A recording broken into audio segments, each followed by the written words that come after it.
إن الحمد لله نحمده ونستعينه ونستغفره ونعوذ بالله من شرور أنفسنا ومن سيئات أعمالنا من يهده الله فلا مضل له ومن يضلل فلا هادي له وأشهد أن لا إله إلا الله وحده لا شريك له وأشهد أن محمدا عبده ورسوله أعوذ بالله من الشيطان الرجيم بسم الله الرحمن الرحيم يا أيها الذين آمنوا اتقوا الله حق تقاته ولا تموتن إلا وأنتم مسلمون يا أيها الناس اتقوا ربكم الذي خلقكم من نفس واحدة وخلق منها زوجها وبث منهما رجالا كثيرا ونساء واتقوا الله الذي تساءلون به والأرحام إن الله كان عليكم رقيبا يا أيها الذين آمنوا اتقوا الله وقولوا قولا سديدا يصلح لكم أعمالكم ويغفر لكم ذنوبكم ومن يطع الله ورسوله فقد فاز فوزا عظيما أعوذ بالله من الشيطان الرجيم بسم الله الرحمن الرحيم قاف والقرآن المجيد بل عجبوا أن جاءهم منذر منهم فقال الكافرون هذا شيء عجيب أإذا متنا وكنا ترابا ذلك رجع بعيد قد علمنا ما تنقص الأرض منهم وعندنا كتاب حفيظ بل كذبوا بالحق لما جاءهم فهم في أمر مريج أفلم ينظروا إلى السماء فوقهم كيف بنيناها وزيناها وما لها من فروج۔ تمام قسم کی تعریف و توصیف حمد و ثنا خالق کائنات اللہ رب العالمین کے لیے ہیں، اور لاکھوں کروڑوں درود و سلام ہو اس کے آخری نبی تاجدار مدینہ سرور کائنات جناب محمد رسول اللہ صلی اللہ علیہ وسلم پر۔ اللہم صلی وسلم علی نبینا محمد۔ حاضرین جمعہ، اللہ رب العالمین نے انبیاء کرام کو اس دنیا کے اندر مبعوث فرمایا اور ان کی طرف سے دلیل کے طور پر ان کو بہت سارے معجزات عطا فرمائے۔ موسیٰ علیہ السلام کو اللہ رب العالمین نے عصا عطا فرمایا بطور معجزہ، تاکہ دنیا کے لوگ اس کو بطور دلیل، بطور حجت ان کو نبی تسلیم کریں۔ اسی طرح جناب محمد رسول اللہ صلی اللہ علیہ وسلم کو بھی بہت سارے معجزات عطا کیے گئے۔ ابن قیم نے اپنی کتاب میں صراحت کے ساتھ لکھا ہے کہ اللہ کے نبی صلی اللہ علیہ وسلم کے معجزات کی تعداد 1000 تھی۔ قرآن مجید قیامت تک باقی رہنے والا سب سے بڑا معجزہ ہے۔ بہت سارے معجزات میں سے اللہ کے نبی صلی اللہ علیہ وسلم کو جو معجزات عطا کیے گئے ان میں سے اسراء اور معراج بھی ہے۔ اسراء کا معنی ہوتا ہے راتوں رات ایک جگہ سے کسی کو دوسری جگہ لے جانا، اور معراج کے معنی ہوتے ہیں اوپر چڑھانا۔ اللہ کے نبی صلی اللہ علیہ وسلم کو اسراء کرائی گئی، اس کا ثبوت قرآن مجید کے اندر صراحت کے ساتھ موجود ہے۔ سورہ بنی اسرائیل میں اللہ رب العالمین نے فرمایا سبحان الذی اسری بعبدہ لیلا من المسجد الحرام الی المسجد الاقصی، اور معراج کا ثبوت اشارے میں قرآن مجید کے اندر موجود ہے۔ یہ اسراء اور معراج اللہ کے نبی صلی اللہ علیہ وسلم کو کرائی گئی۔ آپ جبرائیل امین کے ساتھ مکہ سے بیت المقدس گئے اور وہاں سے پھر آسمان کی سیر کرائی گئی۔ آپ نے جنت کو دیکھا، آپ نے دوزخ کو دیکھا عالم برزخ میں، اور آپ نے دوزخ کے اندر بہت سارے ایسے لوگوں کو دیکھا جو مختلف طرح کے گناہوں میں گرفتار ہیں۔ ان کو آپ صلی اللہ علیہ وسلم نے وہاں گرفتار دیکھا تو جبرائیل امین سے بھی پوچھا کہ یہ کن گناہوں کی پاداش میں اس مختلف طرح کے عذاب میں گرفتار ہیں۔ پھر آپ صلی اللہ علیہ وسلم نے واپس آ کر اپنی امت کو ان تمام واقعات سے باخبر کیا اور بتایا کہ میں نے عالم برزخ میں جنت اور دوزخ کا جب معائنہ کیا، مشاہدہ کیا، تو میں نے لوگوں کو ان گناہوں کی پاداش میں ان عذاب میں، یعنی مختلف طرح کے عذاب میں گرفتار پایا۔ تو آپ صلی اللہ علیہ وسلم نے امت کو بتایا کہ تم لوگ ایسے گناہ مت کرنا، تم لوگ ایسے گناہ مت کرنا کہ تمہیں ان گناہوں کی وجہ سے ان عذاب میں گرفتار ہونے پڑے۔ آپ صلی اللہ علیہ وسلم نے عالم برزخ کا مشاہدہ کرتے ہوئے دیکھا کہ کچھ لوگ ہیں جن کے سروں کو بھاری پتھروں سے کچلا جا رہا ہے۔ آپ صلی اللہ علیہ وسلم نے جبرائیل امین سے پوچھا کہ ان کو کن گناہوں کی وجہ سے، کن گناہوں کے سبب ان کے سروں کو کچلا جا رہا ہے؟ جبرائیل امین نے بتایا کہ یہ وہ لوگ ہیں جو دنیا کے اندر 5 وقتہ نمازیں نہیں پڑھا کرتے تھے۔ جب اذان ہوتی تھی مؤذن پکارتا تھا نماز کے لیے، حی علی الصلاۃ حی علی الفلاح مؤذن کہتا تھا، لیکن یہ مسجدوں کی طرف نہیں آتے تھے، یہ اپنی جبین کو، اپنی پیشانی کو اللہ رب العالمین کے دربار میں نہیں جھکاتے تھے۔ تو اس گناہ کی پاداش میں، اس گناہ کی وجہ سے، اس جرم کی وجہ سے ان کا یہ حال ہے کہ ان کے سروں کو بھاری پتھروں سے کچلا جا رہا ہے۔ جو پیشانی، جو سر بارگاہ الہی میں نہیں جھکتا، جو جبین بارگاہ الہی میں سجدہ ریز نہیں ہوتی، اس کا یہی انجام ہونا چاہیے۔ حاضرین جمعہ، ہم دیکھتے ہیں، ہم جانتے ہیں کہ نماز کی کتنی اہمیت آئی ہے۔ اللہ کے نبی صلی اللہ علیہ وسلم نے فرمایا کہ نماز ایک مومن کی معراج ہے، اور اس کی اہمیت اور فضیلت اس بات سے بھی پتہ چلتی ہے کہ دوسرے احکام، دوسری چیزیں اللہ رب العالمین نے فرش پر دی، لیکن جب نماز کی بات آئی تو اللہ رب العالمین نے نماز کا تحفہ اللہ کے نبی صلی اللہ علیہ وسلم کو عرش پر بلا کر دیا۔ نماز آسمانوں کے اوپر اللہ رب العالمین نے فرض کی۔ اسی طرح آپ نے فرمایا کہ ایک مومن کے لیے اور ایک کافر کے لیے فصل کرنے والی چیز، جدائی پیدا کرنے والی چیز، فرق پیدا کرنے والی چیز یہی نماز ہے۔ ہم ایک تصور کریں، ہم غور و فکر کریں کہ ایک سماج کے اندر، ایک معاشرے کے اندر ہم رہتے ہیں، وہاں کچھ غیر مسلم بھائی بھی رہتے ہیں۔ اب دونوں کے اندر فرق کرنے والی کون سی چیز ہے؟ اگر آپ حج کرتے ہیں تو وہ ایک ایسی چیز نہیں ہے کہ آپ حج کیے ہوئے ہیں تو ظاہر ہو کہ ہاں یہ حج کیے ہوئے ہیں۔ آپ روزہ رکھتے ہیں تو یہ ایک ایسی چیز نہیں ہے، کیونکہ روزے کا معاملہ بھی اللہ کا اور بندے کا ہے کہ آپ روزے سے ہیں نہیں ہیں، اکیلے میں کھا پی لیتے ہیں، لیکن ظاہری فرق کرنے والی جو چیز ہے وہ یہی نماز ہے۔ نماز ایک پہچان ہے کہ یہ ایک مومن ہے۔ تو جو لوگ نماز نہیں پڑھتے، نماز سے دور رہتے ہیں، ان کا انجام بہت برا ہونے والا ہے۔ اس لیے ہم تمام لوگوں کو چاہیے کہ نمازوں کی پابندی کریں، نمازوں میں کوتاہی نہ کریں۔ اللہ کے نبی صلی اللہ علیہ وسلم کی محبوب اور پسندیدہ چیزوں میں سے ایک چیز نماز بھی تھی۔ جب آپ کو کسی چیز کی پریشانی ہوتی، تکلیف ہوتی، بے قراری کا عالم ہوتا، تو آپ مسجد کا رخ کرتے اور نماز ادا کرتے۔ نماز ایک مسلمان کے لیے اپنے رب سے تعلق کو مضبوط کرنے والی چیز ہے۔ یہ ایک رابطہ ہے کہ جو اللہ اور بندے کے درمیان مضبوطی پیدا کرتا ہے۔ یہ تعلق ہے کہ نماز میں، سجدے میں براہ راست بندہ اپنے رب سے گفتگو کرتا ہے۔ دوسری چیز، اللہ کے نبی صلی اللہ علیہ وسلم اور آگے بڑھتے ہیں، پھر آپ دیکھتے ہیں کہ کچھ لوگ ہیں، ایک جماعت ہے جن کے ناخن تانبے کے ہیں، ان ناخنوں سے وہ اپنے چہروں کو کھرچ رہے ہیں اور اپنے سینوں کو نوچ رہے ہیں۔ اللہ کہ نبی صلی اللہ علیہ وسلم نے حضرت جبرائیل علیہ السلام سے دریافت کیا، معلوم کیا یہ کون لوگ ہیں، کس جرم کی وجہ سے، کس گناہ کی وجہ سے یہ اس عذاب میں مبتلا ہیں، اس عذاب میں گرفتار ہیں۔ حضرت جبرائیل علیہ السلام نے کہا ہؤلاء الذین یاکلون لحوم الناس ویقعون فی اعراضہم، یہ وہ لوگ ہیں جو دنیا کے اندر لوگوں کا گوشت کھایا کرتے تھے اور لوگوں کی آبرو ریزی کیا کرتے تھے،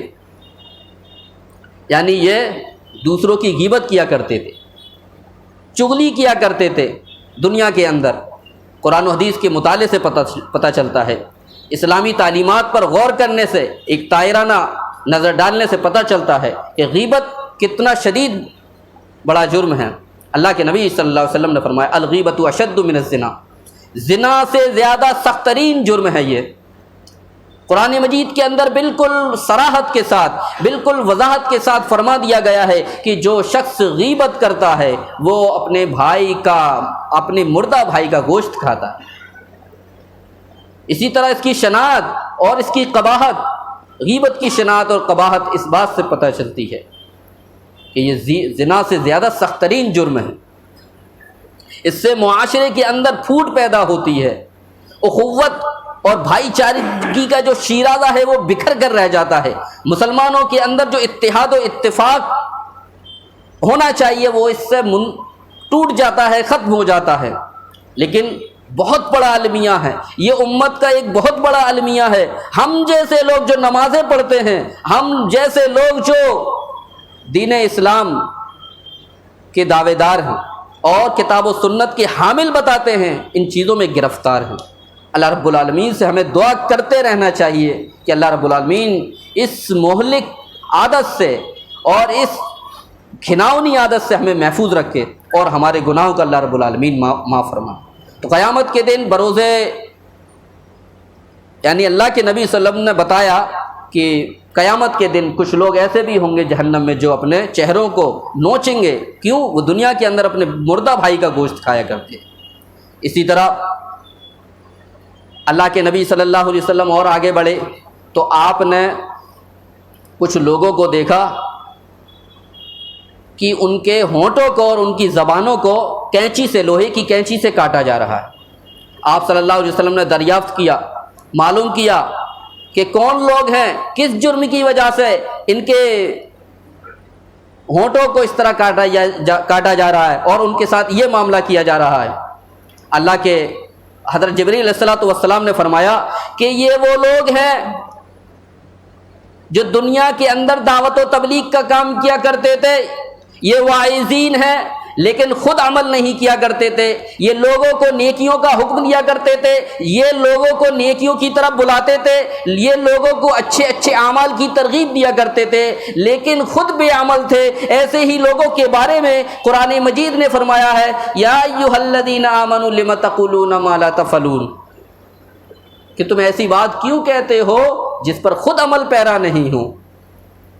تو حضرت جبریل علیہ الصلوۃ والسلام نے فرمایا وہ واعظین، وہ تقریر کرنے والے، وہ وعاظ کرنے والے جو خود دنیا کے اندر عمل پیرا نہیں تھے لیکن لوگوں کو اچھائیوں کا، نیکیوں کا عمل حکم دیا کرتے تھے عمل کرنے کے لیے، تو ایسے لوگ بھی دنیا کے، آخرت کے اندر عذاب میں مبتلا ہوں گے۔ بلا شبہ اس میں کوئی شک نہیں کہ اگر باعمل واعظین ہیں، باعمل علماء ہیں، باعمل خطاب کرنے والے ہیں، وہ خود بھی نیکیاں کرتے ہیں، وہ خود متقی اور پرہیزگار ہیں، وہ خود اپنے علم کے مطابق عمل کرتے ہیں، تو ان کا مقام اور مرتبہ بہت زیادہ ہے۔ وہ اللہ اور اس کے رسول کے وارث ہیں، جو اللہ کے رسول کے وارث ہیں، وارثین انبیاء کہلاتے ہیں۔ وہ کس وجہ سے؟ اس وجہ سے کہ وہ دعوت و تبلیغ کا جو مشن ہے، جو انبیاء کرام کا مشن ہوتا ہے، اس مشن پر وہ گامزن ہیں، لیکن خود عمل نہ کرنے کی وجہ سے، خود عمل پیرا نہ رہنے کی وجہ سے ان کے ساتھ یہ سب معاملہ ہونے والا ہے۔ وہ دنیا کے اندر عمل نہ کرنے کی وجہ سے اور دوسروں کو عمل کا حکم دینے کی وجہ سے قیامت کے دن عذاب میں گرفتار ہوں گے۔ اگر وہ نیک ہیں، خود عمل پیرا ہیں، تو ان کا مقام اور مرتبہ ہے۔ یہاں تک کہ آپ ایک اس طور پر اس کو سمجھ سکتے ہیں کہ اگر کوئی واعظ، کوئی خطیب کسی کو، اگر چند لوگوں کو کسی ایک نیک کام پر عمل کرنا سکھا دیتا ہے، یا اس کے وعظ کی وجہ سے، اس کی نصیحت کی وجہ سے کوئی عمل پیرا ہو جاتا ہے، تو جب تک وہ شخص جس پر نصیحت کی گئی، جس کو نصیحت کی گئی، وہ عمل پیرا رہے گا، اس کو بھی اس کا حصہ ملتا رہے گا۔ یہ عمل پیرا رہنے کی وجہ سے ہے، اس کو اس کا برابر حصہ ملتا رہے گا، لیکن یہ انہی لوگوں کے لیے جو خود عمل کرتے ہیں۔ اسی طرح اللہ کے نبی صلی اللہ علیہ وسلم اور آگے بڑھتے ہیں تو عالم برزخ کے دردناک مناظر میں سے ایک منظر آپ اور دیکھتے ہیں، اور وہ یہ منظر ہے کہ اللہ کے نبی صلی اللہ علیہ وسلم نے دیکھا کہ کچھ لوگ ہیں جن کی اگلی اور پچھلی شرمگاہوں میں چھچڑے لٹکے ہوئے ہیں، جو کپڑے وغیرہ کے ہوتے ہیں، چھچڑا وغیرہ اس طرح کر کے پھٹے ہوئے کپڑے وہ لگے ہوئے ہیں، اور وہ بیل اور اونٹ کی طرح چر رہے ہیں، زقوم وغیرہ چر رہے ہیں، جو زہریلے وہاں کے کھانے ہوں گے اور کڑوے بہت زیادہ کھانے ہوں گے جہنم میں، وہ چر رہے ہیں۔ اللہ کے نبی صلی اللہ علیہ وسلم نے دریافت کیا، معلوم کیا کس وجہ سے ان کی یہ حالت ہو گئی ہے، تو بتایا گیا کہ یہ وہ لوگ ہیں جو دنیا کے اندر مال و دولت اکٹھا کر کر کے رکھتے تھے اور زکوٰۃ نہیں دیا کرتے تھے۔ یہ دنیا کے اندر اپنے مال کی زکوٰۃ نہیں دیا کرتے تھے، یہ زکوٰۃ روک لیا کرتے تھے، یہ غریبوں محتاجوں مسکینوں کا حق اپنے پاس رکھا کرتے تھے، مال کو جمع کیا کرتے تھے۔ اس گناہ کی وجہ سے ان کا یہ حال ہوا ہے۔ حالانکہ ہم جانتے ہیں کہ زکوٰۃ فرض ہے، اگر کوئی زکوٰۃ کا انکار کرتا ہے تو وہ کافر ہے، اور زکوٰۃ اگر نہیں دیتا ہے تو فاسق ہے۔ جگہ جگہ کہا گیا کہ زکوٰۃ ادا کرو، وآتوا الزکاۃ، اقیموا الصلاۃ وآتوا الزکاۃ، جگہ جگہ کہا گیا ہے، بہت زیادہ تاکید آئی ہے۔ جو لوگ دنیا کے اندر مال و دولت اکٹھا کرتے ہیں اور اس کی زکوٰۃ نہیں دیتے ہیں، وہ مال بروز قیامت آئے گا اور ان کے سامنے ایک اژدہا کی شکل میں آئے گا اور ان کو ڈسے گا، جس کا زہر بہت سخت ہوگا، اور مسلسل ان کو یہ عذاب دیا جائے گا۔ اور ایک روایت میں آتا ہے کہ اسی مال سے ان کو گرم کر کے ان کو داغا جائے گا، ایسے لوگوں کو جو زکوٰۃ نہیں دیتے۔ اسی طرح آپ اور آگے بڑھے، آپ نے دیکھا کہ کچھ لوگ ہیں، کچھ مرد ہیں، کچھ عورتیں ہیں، اور ایک ہانڈی میں سڑا ہوا گوشت پڑا ہوا ہے، اور ایک ہانڈی میں اچھا گوشت ہے، پک رہا ہے، اچھا گوشت ہے تازہ اور وہ پک رہا ہے، اور ایک طرف ہانڈی میں خراب گوشت، سڑا ہوا گوشت ہے، وہ پڑا ہوا ہے، اور وہ مرد عورت اس گوشت کو کھا رہے ہیں، سڑے ہوئے گوشت کو کھا رہے ہیں۔ اللہ کے نبی صلی اللہ علیہ وسلم نے یہ عجیب منظر دیکھا کہ کیا معاملہ ہے، ان کی عقلوں کو کیا ہو گیا ہے کہ اچھا اور تازہ گوشت پک رہا ہے، اس کو چھوڑ کر یہ سڑا ہوا گلا ہوا گوشت کھا رہے ہیں۔ حضرت جبریل علیہ الصلوۃ والسلام نے فرمایا کہ یہ وہ لوگ ہیں جو دنیا کے اندر زناکاری کیا کرتے تھے، یہ وہ مرد ہیں جو اپنی حلال بیویوں کو چھوڑ کر بدکار اور فاحشہ عورتوں کی طرف متوجہ ہوا کرتے تھے اور ان کے ساتھ شباشی کیا کرتے تھے، اور اسی طرح یہ وہ عورتیں ہیں جو اپنے حلال مردوں کو چھوڑ کر بدکار مردوں کی طرف چلی جاتی تھی اور ان کے ساتھ شباشی کرتی تھی اور بدکاری کیا کرتی تھی۔ اس جرم کی وجہ سے اس گناہ کی وجہ سے یہ آج اس عذاب میں گرفتار ہیں۔ دین اسلام کے اندر شرم و حیا کا بہت مقام ہے، ایمان کا جز اور حصہ بتایا گیا ہے کہ حیا ایمان کا ایک حصہ ہے، اور بے پردگی کی بہت مذمت آئی ہے۔ دین اسلام ہم لوگوں کو، یعنی امت اسلامیہ کو غیرت مند بناتا ہے، ان کے اندر شرم و حیا کا فروغ دیتا ہے، اور بے پردگی بے حیائی کو بالکل ناپسند کرتا ہے۔ لیکن آج ہم دیکھتے ہیں بے پردگی عام ہوتی جا رہی ہے، بے حیائی عام ہوتی جا رہی ہے، بے شرمی عام ہوتی جا رہی ہے۔ ہم دیکھ لیں مارکیٹوں کے اندر، بازاروں کے اندر، گھروں کے اندر، اسی طرح جو پروگرامز ہوتے ہیں شادی وغیرہ میں، بے پردگی بالکل عام ہے، زناکاری بالکل عام ہے، بے شرمی بے حیائی بالکل عام ہے۔ نوجوان لڑکے، نوجوان مرد، نوجوان عورتیں سب اس میں گرفتار ہیں، نہ کوئی شرم، نہ کوئی حیا، نہ اپنے بڑوں کا خیال، نہ اپنے ماں باپ کی عزت کا خیال۔ نوجوان بالکل بھٹک چکے ہیں، اس بے حیائی اور بے شرمی کے دلدل میں چلے جا رہے ہیں۔ یہ تمام چیزیں اللہ کے نبی صلی اللہ علیہ وسلم نے امت کو آ کر بتائی تاکہ امت کے لوگ ان تمام گناہوں سے بچ سکیں اور محفوظ رہ سکیں، آخرت کے اندر اس عذاب سے وہ بچ سکے اور ان گناہوں سے دور رہ کر اللہ رب العالمین کے عقاب اور اللہ رب العالمین کی سزا کے حقدار نہ ہو جائیں، اس لیے اللہ کے نبی صلی اللہ علیہ وسلم نے وہاں پر آ کر یہ سب چیزیں امت کو پہنچائیں۔ آخر میں اللہ رب العالمین سے دعا ہے کہ اللہ رب العالمین ان تمام گناہوں سے اور دوسرے ہمیں گناہوں سے محفوظ فرما۔ اللہ رب العالمین ہمیں زیادہ سے زیادہ نیکیاں کرنے کی توفیق عطا فرمائے۔ اللہ رب العالمین اس پرفتن دور میں ہر چھوٹے بڑے فتنے سے ہمیں محفوظ فرما۔ اللہ رب العالمین امت مسلمہ کی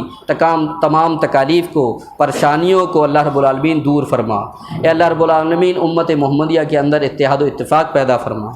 آمین۔ وآخر دعوانا